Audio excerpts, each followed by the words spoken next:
Ce journal vous est offert par le FPI, Fonds des promotions de l'industrie, votre partenaire privilégié pour la réussite de vos projets.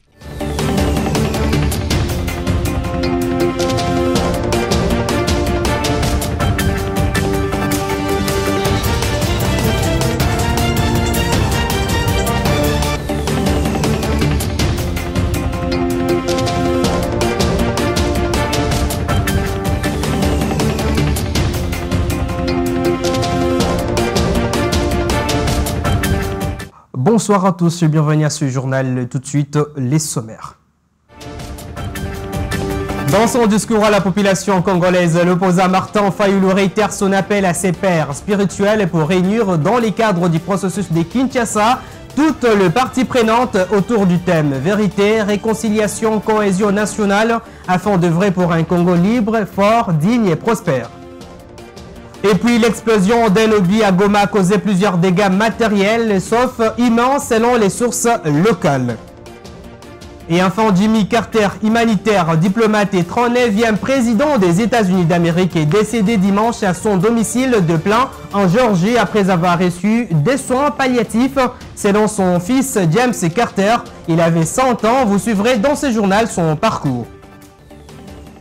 Encore une fois, bienvenue. Débutons ce journal avec cette actualité. L'opposant congolais et président des LCD, Martin Fayulu, s'est adressé à la nation ce lundi 30 décembre 2024. Dans son allocution, il a adressé un bilan négatif de la République démocratique du Congo sur tous les plans, notamment sécurité et sociale. Je vous propose de l'écouter dans cet extrait choisi par votre rédaction.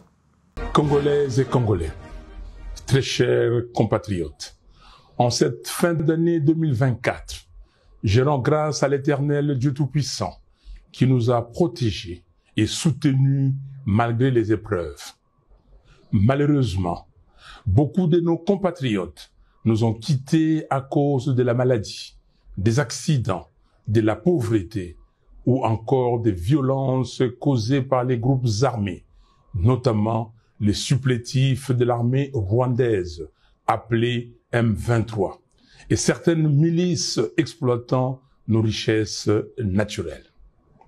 À ceux qui pleurent leurs proches, à ceux qui portent dans leur chair et leur esprit les stigmates de ces violences, et à tous ceux qui luttent pour survivre face à la mauvaise gouvernance et à la prédation de nos ressources naturelles, j'exprime ma profonde compassion.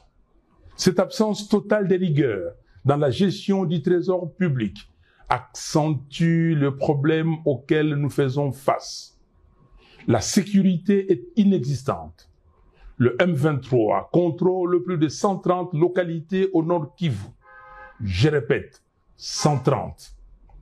Les ADF continuent leur massacre à Beni, Butembo, Lubero, Irumu et Mambasa. Les armées rwandaises, ougandaises et burundaises opèrent dans le nord Kivu et le sud Kivu. Tout cela sous les regards impuissants de ce qui reste de l'État. Aujourd'hui, la faiblesse diplomatique de la RDC a réussi à ancrer dans l'opinion internationale l'idée selon laquelle les FDLR seraient une responsabilité congolaise. Pourquoi le gouvernement congolais ne demande-t-il pas à M.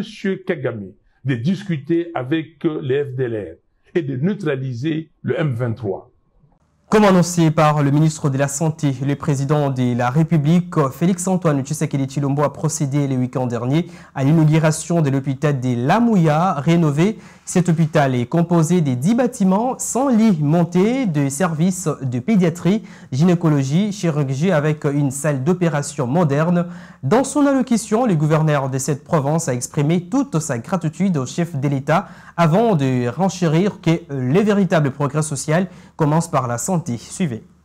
Selon le déroulé de la cérémonie officielle, différentes personnalités ont d'abord adressé leur discours de circonstance, d'après le protocole d'usage, en ne manquant pas de rappeler que l'inauguration de l'hôpital de la Mouya s'inscrit, selon l'engagement du chef de l'État, à donner accès aux services de base pour tous et ainsi offrir notamment des soins de santé de qualité et modernes à chaque Congolais, indépendamment de sa condition sociale.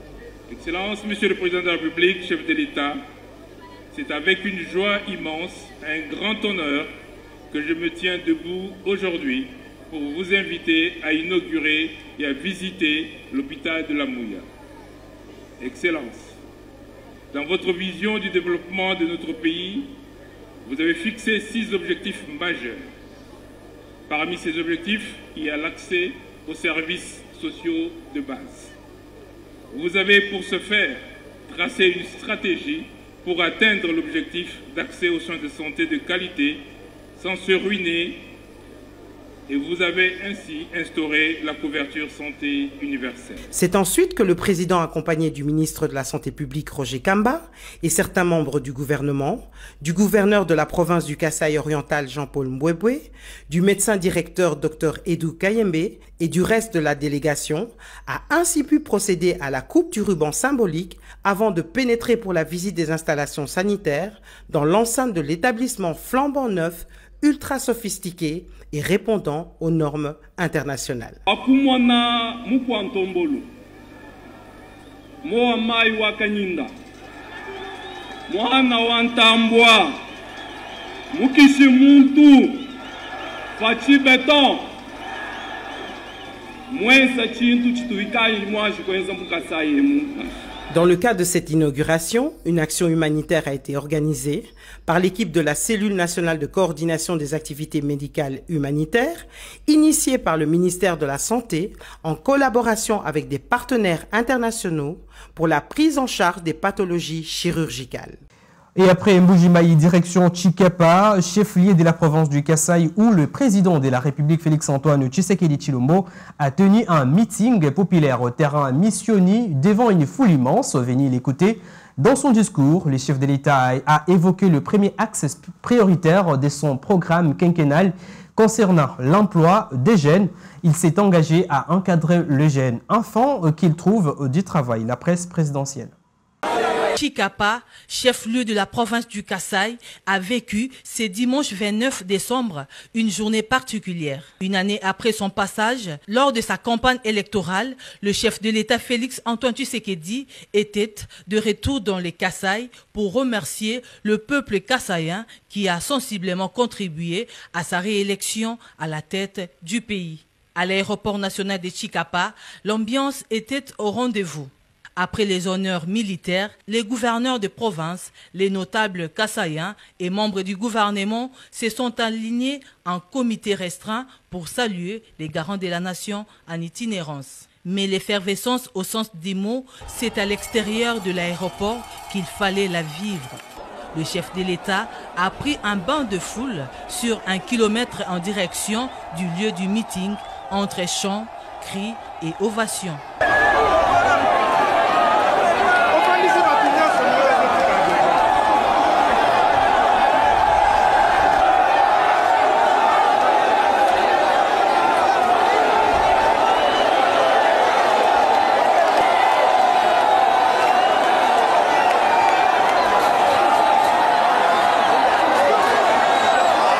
Prenant la parole après l'introduction du gouverneur de province Crispin Mukendi Bukasa, le président de la République Félix Tshisekedi a, devant de milliers de Kassaïens, passé en revue tous les secteurs de la vie nationale avant de présenter sa vision déclinée en 6 engagements.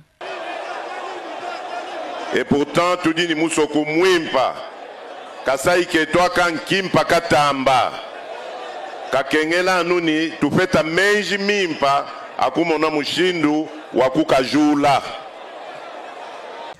Changeons de chapitre, la première ministre Judith Suminwa Tuluka a instauré un moratoire suspendant les missions des contrôles menés par les services étatiques auprès des entreprises en République démocratique du Congo, comme souhaité par la FEC autrefois. Et cette mesure qui s'étend du 16 décembre 2024 au 30 janvier 2025 concerne l'ensemble du pays. Ijnet Fika nous en dit plus. La première ministre Judith Suminwa Tuluka suspend temporairement le mission de contrôle auprès des entreprises dans la période du 16 décembre au 30 janvier 2025. Et ça, sur l'ensemble du territoire national. La dite décision fait justement suite à une requête de la Fédération des entreprises du Congo FEC qui dénonçait les tracasseries administratives en cette fin d'année, raison pour laquelle la chef du gouvernement, Judith Suminwa Tuluka, s'est décidée d'accorder un moratoire sur tous les contrôles fiscaux, des recettes non fiscales et des contrôles économiques, des routines, afin de permettre aux opérateurs économiques de préparer leurs états financiers dans la sérénité. Notons qu'en cas de fraude ou des soupçons sérieux, un contrôle se fera préalablement. Rappelons que dans une correspondance, la Fédération des entreprises du Congo FEC avait sollicité cette suspension depuis le 4 décembre 2024. Et à l'Assemblée provinciale de Kinshasa, après examen et vote, les députés provinciaux ont adopté le projet des dits budgétaires pour l'exercice 2025 au cours de la séance plénière du week-end dernier. Lors de la présentation de ces textes, le gouverneur de la ville, Daniel Bumba Lubaki, avait souligné que près de 50% de ce budget seront consacrés au secteur d'infrastructure. Ginette Fika a plus de détails. Au siège de l'Assemblée provinciale de Kinshasa, au cours de la séance plénière du week-end dernier, les élus du peuple ont dit oui à ces projets dédits budgétaires pour l'exercice 2025, chiffrés à 1,4 milliard de dollars américains. Après vote de ces projets, au cours de cette séance plénière, les élus du peuple ont insisté sur le fait que la construction ainsi que la réhabilitation de routes et de certaines grandes avenues de Kinshasa, la capitale, doit être une priorité.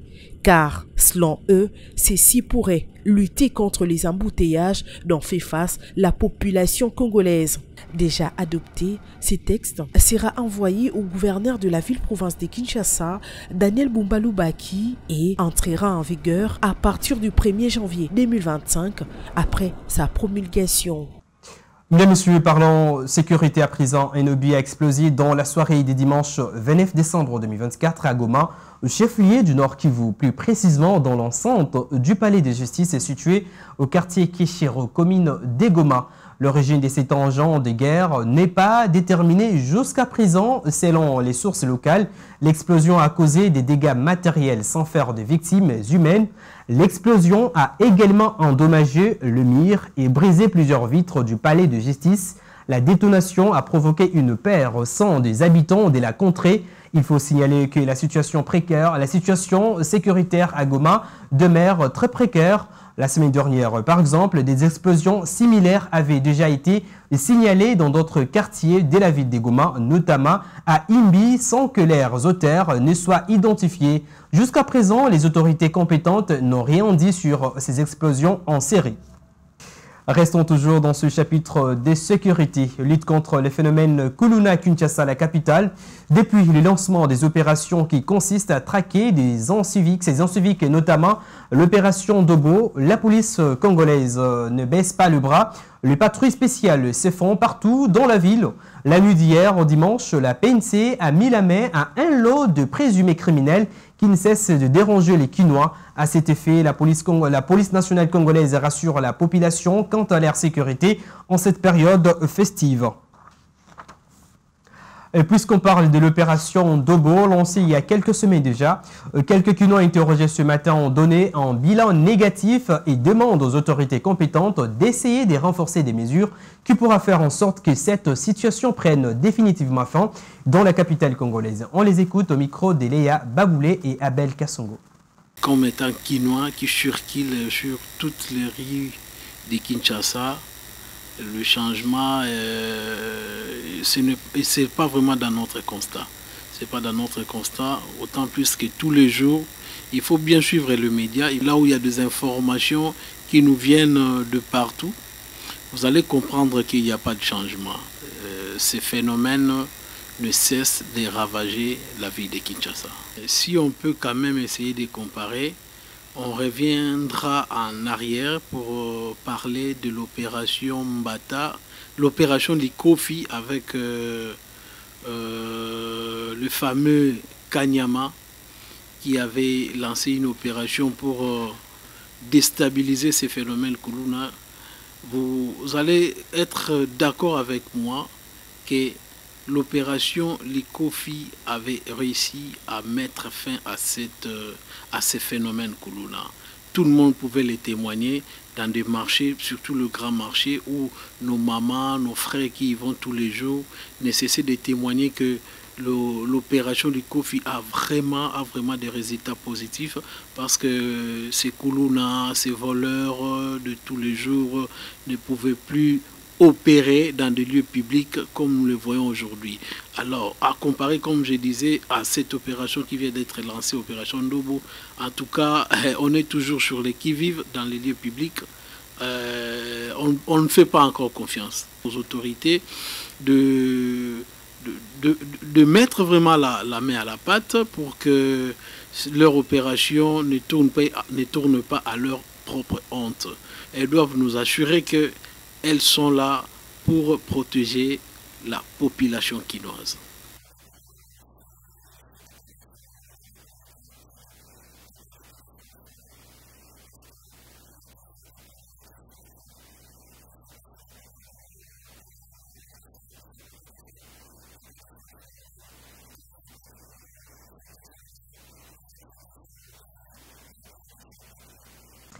Et enfin, pour terminer, triste nouvelle dans ce journal, l'ancien président américain Jimmy Carter est décédé dimanche à l'âge de 100 ans. Les États-Unis observeront une journée de deuil national le 9 janvier en son honneur, a déclaré le président sortant Joe Biden. Suivez un élément de son parcours.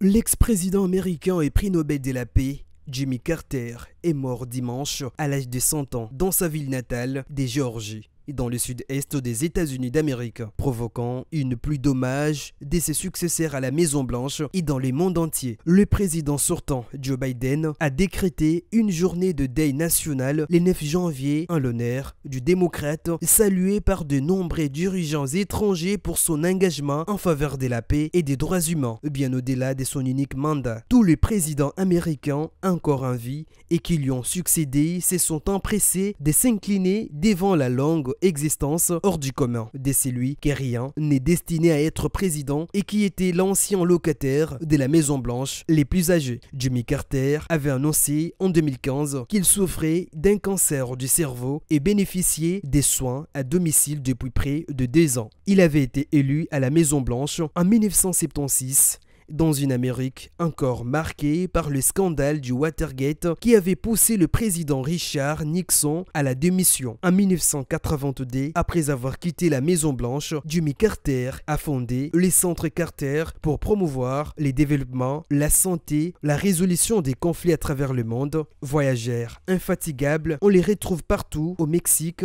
au Pérou, au Nicaragua ou encore au Timor oriental, où il effectue des missions de médiation ou d'observation électorale. En 2022, il est récompensé du prix Nobel de la paix pour ses décennies d'efforts infatigables afin de trouver des solutions pacifiques à des conflits internationaux. Mais en 2019, ces chrétiens très religieux avaient enduré une série de problèmes de santé qui l'avaient obligé à être hospitalisé à plusieurs reprises. Il avait timidement commencé à s'effacer de la vie publique, absent par exemple de la cérémonie d'investiture de Joe Biden en janvier 2021, à laquelle participent traditionnellement les anciens présidents. Le président Joe Biden a parlé d'un homme de principe, de foi et d'humilité, quand le futur président républicain Donald Trump a estimé que Jimmy Carter avait fait tout ce qui était en son pouvoir pour améliorer la vie de tous les Américains.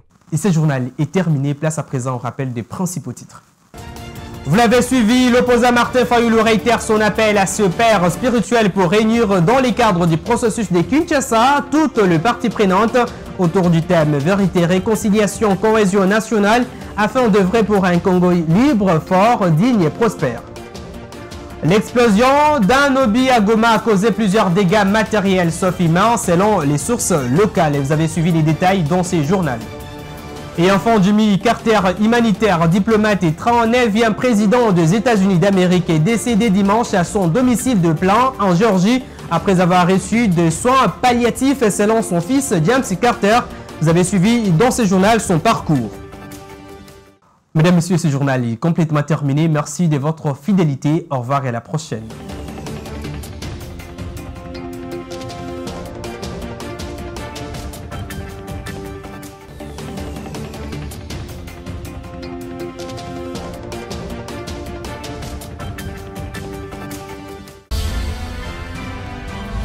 Ce journal vous a été offert par le FPI, Fonds des promotions de l'industrie. Votre partenaire privilégié pour la réussite de vos projets.